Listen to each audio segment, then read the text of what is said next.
Hi hello friends, இன்றைக்கி நாம் சுவையான கோவக்காய் பொரியல் எப்படி பண்ணலான்னு தான் இந்த வீடியோவில் பார்க்க போகிறோம். வாங்க வீடியோக்குள்ளே போகலாம். ஃபஸ்ட்டு கோவக்காயை நல்லா வாஷ் பண்ணி எடுக்கணும். அதுக்கப்புறம் இந்த வீடியோவில் பார்க்குறது மாதிரி கோவக்காயை ரவுண்டாக சின்ன சின்ன பீஸாக கட் பண்ணி எடுத்து வச்சுருக்கணும் ஃப்ரெண்ட்ஸ்.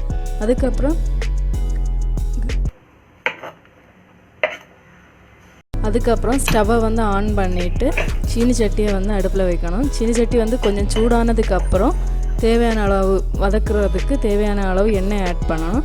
ஆட் பண்ணி எண்ணெய் கொஞ்சம் சூடானதுக்கப்புறம் தாளிக்கிறதுக்கு கடுகு ஆட் பண்ணணும்.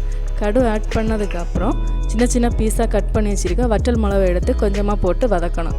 அதுக்கப்புறம் கருவேப்பிலை போடணும். கருவேப்பிலை போட்டதுக்கப்புறம் நம்ம சின்ன சின்னதாக கட் பண்ணி வச்சுருக்க கோவக்காயை ஆட் பண்ணணும்.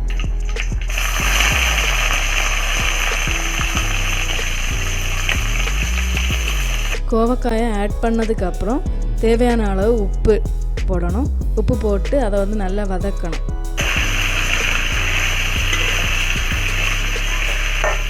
வதக்குனதுக்கப்புறம் இந்த மாதிரி கலர் சேஞ்ச் ஆகும்.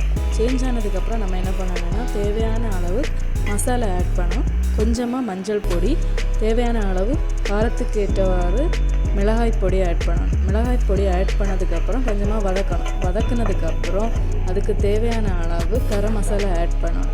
கரம் மசாலா ஆட் பண்ணி நல்லா கலரை கொடுக்கணும். கலர்னதுக்கப்புறம் உங்களுக்கு கோவக்காய் பொரியல் ரெடி ஆகிடுச்சு. இந்த வீடியோ உங்களுக்கு பிடிச்சிருந்தா லைக் அண்ட் சப்ஸ்கிரைப் பண்ணுங்கள். கூடவே ஃப்ரெண்ட்ஸுக்கு ஷேர் பண்ணுங்கள்.